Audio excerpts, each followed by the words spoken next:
కాంగ్రెస్ దారిలోనే బీజేపీ పోతుందా? కాంగ్రెస్కి బీజేపీకి తేడా ఏంటి? ఒక పార్టీ విత్ ద డిఫరెన్స్ అనేటువంటి బీజేపీ ఎందుకు ఇలా ప్రవర్తిస్తుంది? ఎందుకు ఈ పరిస్థితికి కారణాలు ఏంటి అనేది ప్రతి ఒక్కరిలో ఒక చర్చకు దారితీస్తుంది. భారతదేశం స్వాతంత్రం వచ్చినప్పటి నుంచి ఇప్పటి వరకు వాళ్ళ పరిపాలనని ఎవరైతే హేవగించుకున్నారో అలాంటి పార్టీ నుంచే నాయకుల్ని మళ్ళీ ఇంపోర్ట్ చేసుకోవడం అనేది కార్యకర్తలకు కావచ్చు, లేకపోతే ప్రజలకు కావచ్చు, ఇది రుచించడం లేదు.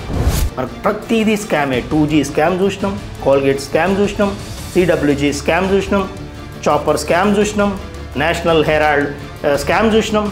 ఇలాంటి స్కామ్ మళ్ళీ ఎవరి ఆయాంలో? కాంగ్రెస్ పార్టీ నుంచి ఎవరైతే లీడర్లను తెచ్చుకుంటున్నామో అది ఎందుకు జరుగుతోంది? ఇక్కడ మన దగ్గర నాయకులు లేకన్నా, లేకపోతే కార్యకర్తలు లేకన్నా, లేక కార్యకర్తల్లోంచి నాయకులు కాలేకపోవడమా అనేది అందరూ చర్చిస్తున్నారు. భారతీయ జనతా పార్టీలో ఉన్నటువంటి ప్రతి కార్యకర్త ఒక నాయకుడే. రాష్ట్రంలో ఉన్నటువంటి కొంతమంది నాయకులు కావచ్చు, ఈ నాయకులు ఈ కార్యకర్తలకి అవకాశం ఇస్తే బాగుండేది అని చాలామంది అనుకుంటూ ఉంటారు.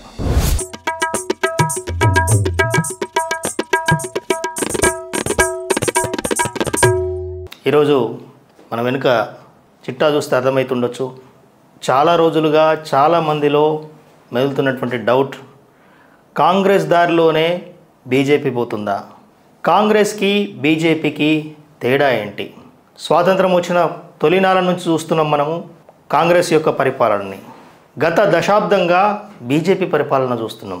బీజేపీ ఏ విధంగా పైకొచ్చింది, ఎలా స్టార్ట్ అయింది, అండ్ గత దశాబ్దంలో ఎటువంటి మార్పులు తీసుకొచ్చింది అనేది మనము చూస్తాం. కానీ ప్రతి ఒక్కరిలో ఒక డౌట్ ఏంటంటే, కాంగ్రెస్ దారిలోనే బీజేపీ పోతుందా? లేకపోతే ఇంత కష్టపడి ఒక పార్టీ విత్ ద డిఫరెన్స్ అనేటువంటి బీజేపీ ఎందుకు ఇలా ప్రవర్తిస్తుంది? ఎందుకు ఈ పరిస్థితికి కారణాలు ఏంటి అనేది ప్రతి ఒక్కరిలో ఒక చర్చకు దారితీస్తుంది. ఇటు బీజేపీ కార్యకర్తల్లో కావచ్చు, లేకపోతే ప్రజలు ఎవరైతే బీజేపీ వైపు ఆశాజనకంగా చూసినటువంటి ప్రజలకు కూడా డౌట్ వస్తుంది. ఆ డౌట్కి మనం ఈరోజు ఒక చిన్న లోతుగా విశ్లేషిస్తే అసలు బీజేపీ, కాంగ్రెస్ లేదా మన భారతదేశం యొక్క భవిష్యత్ ఏంటి, ఈ పార్టీ యొక్క భవిష్యత్ ఏంటి, ఈ పార్టీ ఇప్పుడున్నటువంటి ఎన్డీఏ పరిస్థితి ఏంటి అనేది గమనిస్తే అందరికీ వచ్చేటువంటి డౌటు నిజమే అనిపిస్తుంది. ఎందుకంటే ఈరోజు మన తెలంగాణ పరిస్థితి చూసుకుంటే, లేకపోతే గత తెలుగు రాష్ట్రాల యొక్క పరిస్థితి చూసుకుంటే, మన పార్టీలో ఎంతోమంది జాయిన్ అయినటువంటి విషయం చూస్తాం.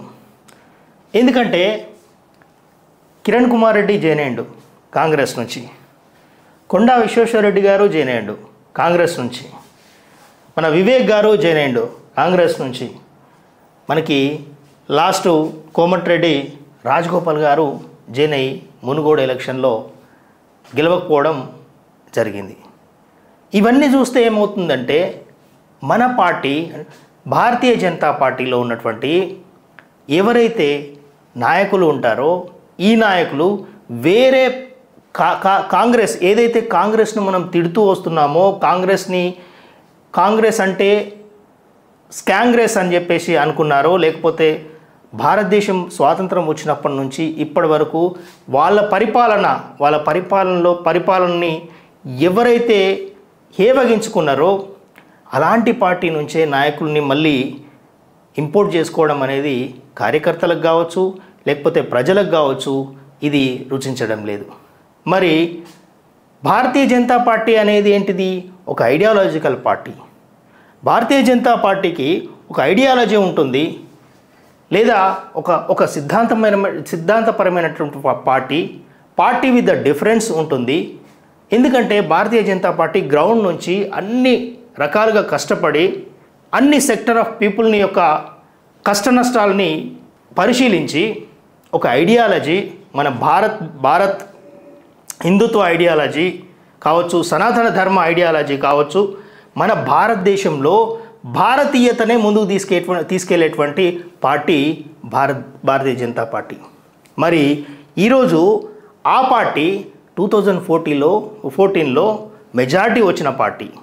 మెజారిటీ వచ్చినప్పుడు ఒక భారతీయ జనతా పార్టీ చేయగలిగినటువంటి విషయాలు మనం చూసుకున్నట్టయితే ఆర్టికల్ 370 రద్దయింది, ట్రిపుల్ తలాక్ రద్దయింది. అదేవిధంగా డిమానిటైజేషన్ విషయానికి వస్తే మనకి ఈరోజు ఒకప్పుడు ఉగ్రవాదుల దాడి మన దేశం మీద టెర్రరిస్టుల దాడి ఎక్కువగా ఉంటుండే. కానీ ఈరోజు చూస్తే ఆ టెర్రరిస్టుల దాడి కనబడుతుందా? దాని మూలంగా డిమానిటైజేషన్ మూలంగా ఉగ్రవాదులకు అందేటువంటి ఏదైతే డబ్బులు ఉండేనో లేకపోతే ఈ ఫేక్ కరెన్సీ తయారు చేసేటువంటి ఈ సంస్థలన్నీ కూడా మనకి పటాపంచలు అయిపోయినాయి. ఎక్కడికక్కడ మూసుకోవాల్సిన పరిస్థితికి వచ్చింది. సో మనం ఈరోజు అనుకోవచ్చు ఇలాంటి కాశ్మీర్ ఇష్యూలో మనకి పరిష్కారము దొరుకుతుంది అంటే ఓన్లీ బీజేపీ పార్టీతోనే దొరుకుతుండే. మనం కాంగ్రెస్ పార్టీతోని మనము ఉంటుండేనా? మనకి ఉండకపోతుండే. ఎందుకంటే కాంగ్రెస్ పార్టీలో చూసుకున్నట్టయితే మనకు ప్రతిదీ స్కామే. 2G స్కామ్ చూసినాం, కోల్గేట్ స్కామ్ చూసినాం, CWG స్కామ్ చూసినాం, చాపర్ స్కామ్ చూసినాం, నేషనల్ హెరాల్డ్ స్కామ్ చూసినాం. ఇలాంటి స్కామ్ మళ్ళీ ఎవరి ఆయాంలో? కాంగ్రెస్ పార్టీ మన్మోహన్ సింగ్ ఆయాంలో. పాపం మన్మోహన్ సింగ్ని ముందర పెట్టి వెనుక నడిపించేది మాత్రం ఎవరు? ఒక కుటుంబ పార్టీ. సో కాబట్టి nation party with the difference అనేది ఎక్కడ అర్థమవుతుందంటే ఈరోజు అందరూ అనుకున్నట్టుగా ఈ పార్టీలో అంటే కాంగ్రెస్ పార్టీ నుంచి ఎవరైతే లీడర్లను తెచ్చుకుంటున్నామో అది ఎందుకు జరుగుతోంది? ఇక్కడ మన దగ్గర నాయకులు లేకనా, లేకపోతే కార్యకర్తలు లేకనా, లేక కార్యకర్తల్లోంచి నాయకులు కాలేకపోవడమా అనేది అందరూ చర్చిస్తున్నారు. కాంగ్రెస్ అంటే బీజేపీ పార్టీలో చాలామంది అనుకునే వాళ్ళు అంటారు బీజేపీ పార్టీలో నాయకుల్ని తయారు చేయట్లేదు, కార్యకర్తల్ని తయారు చేస్తుంది అని ఒకప్పుడు ఒక నానుడు ఉండేది. కానీ ఇప్పుడు అలా కాదు. భారతీయ జనతా పార్టీలో ఉన్నటువంటి ప్రతి కార్యకర్త ఒక నాయకుడే. ఈ నాయకుడిని ఒక లీడర్గా ముందుకు రానిచ్చేటువంటి పరిస్థితి లేకపోవడం వల్ల కావచ్చు, లేదా కేంద్రానికి లేదా రాష్ట్రంలో ఉన్నటువంటి కొంతమంది నాయకులు కావచ్చు, ఈ నాయకులు ఈ కార్యకర్తలకి అవకాశం ఇస్తే బాగుండేది అని చాలామంది అనుకుంటుంటారు. అయితే సెకండ్ టర్మ్కి వచ్చేసి మనకి ఇంకా మెజారిటీ బాగా వచ్చింది. 2019లో మోడీకి మెజారిటీ బాగా వచ్చింది. మరి అప్పుడు తీసుకోవాల్సినటువంటి కొన్ని నిర్ణయాలు లేట్ అయినాయి. అప్పుడు ఎన్నో నిర్ణయాలు ఇంకా మనము కొన్ని నేషనల్ ఎడ్యుకేషన్ పాలసీ కావచ్చు, లేకపోతే ఇంకా ఎన్నో విషయాలు భారతీయ జనతా పార్టీ సాధించాల్సినటువంటి ఎన్నో విషయాలు ఉండే. అండ్ పార్టీ కార్యక్రమాలు కావచ్చు, పార్టీ తీసుకొచ్చినటువంటి ఎన్నో స్కీమ్స్ కావచ్చు, ప్రజల్లోకి తీసుకుపోవడం అనేది ఈ రాష్ట్రంలో ఉన్నటువంటి నాయకత్వము ఫెయిల్ అయిందని చెప్పాలి. లేకపోతే ఎన్నో స్కీమ్స్, దీపం లాంటి స్కీమ్స్ కావచ్చు, ఆయుష్మాన్ భారత్ కావచ్చు, ఆవాస్ యోజన కావచ్చు, ఈరోజు ఇన్ఫ్రాస్ట్రక్చర్ చూస్తున్నాము, టెక్నాలజీ విషయంలో చూస్తున్నాము. ఎన్నో విషయాల్లో మనం భారత్ అమోఘంగా డెవలప్ జరుగుతుంది. ఈ డెవలప్ జరుగుతున్న తరుణాన్ని ప్రజల్లోకి తీసుకెళ్లకుండా ఇక్కడున్నటువంటి నాయకత్వము అది ఫెయిల్యూర్ అయిందనే చెప్పాలి. ఆ పార్టీ కార్యకర్తలకి చెప్పి ఈ స్కీమ్స్ ఏవైతే ఉన్నాయో ప్రజల్లోకి తీసుకెళ్తే చాలా బాగుంటుండే. కానీ ఈరోజు భారతీయ జనతా పార్టీ కేంద్ర నాయకత్వము, ఇటు రాష్ట్ర నాయకత్వము ఇవన్నీ చెప్పకపోవడం వల్ల వేరే పార్టీ నుంచి తీసుకోవాల్సి, అంటే ఎలక్షన్స్ వచ్చినప్పుడు హడావుడిగా చెట్ల మీద ఇస్తార్లు కొట్టినట్టుగా మనము వేరే పార్టీ నుంచి లీడర్స్ని తీసుకోవడం అనేది ఒక తప్పిదము అని చెప్పుకోవాలి. ఎందుకంటే ఈరోజు మనము వేరే పార్టీ నుంచి వచ్చినటువంటి నాయకుడికి ఒక ఐడియాలజీ అనేది, మన భారతీయ జనతా పార్టీ యొక్క ఐడియాలజీ అనేది తెలియదు. ఐడియాలజీ తెలియకపోవడం ఒక పని. అండ్ భారతీయ జనతా పార్టీలో ఉన్నటువంటి ఎవరైతే నాయకులు ఉన్నారో ఆ నాయకులకి, కొత్తగా వచ్చినటువంటి నాయకులకి సరైనటువంటి ఒక సఖ్యత కానీ ఒక రకమైనటువంటి క్లబ్బింగ్ జరగదు. అది జరగకపోవడం వల్ల సడన్గా వాళ్ళు మళ్ళీ ఎలక్షన్స్ తర్వాత వాళ్ళ పార్టీలకు కావచ్చు, లేకపోతే వాళ్ళు ఏ పార్టీలకైనా వెళ్ళిపోతారు. ఇది ఈరోజు జరుగుతుంది. అదే ఒకప్పుడు భారతీయ జనతా పార్టీ ఇవన్నిటిని మనకి సపోజ్ ఎగ్జాంపుల్ 470 లాస్ట్ ఎలక్షన్లో చూసుకుంటే Bharatiya Janata party out of 417 116 అంటే 28% వేరే పార్టీ నుంచి వచ్చినటువంటి లీడర్లకి సీట్లు ఇవ్వడం జరిగింది. అంటే కాంగ్రెస్ నుంచి కావచ్చు, మోస్ట్లీ కాంగ్రెస్ నుంచి కావచ్చు, డిఫరెంట్ పార్టీస్ నుంచి వచ్చినటువంటి. మరి వాళ్ళు గెలిచినరా అంటే గెలవలేదు. ఎందుకంటే అందులో ఉన్నటువంటి 75% బయట నుంచి వచ్చినటువంటి 70% నాయకులు గెలవలేదు. అదే 70% అదే 116 సీట్స్లో ఇంకా ఒక 100 సీట్స్ వరకైనా మన నాయకులు తయారవుతుండే కదా, కార్యకర్తల నుంచి నాయకులు తయారవుతుండే కదా.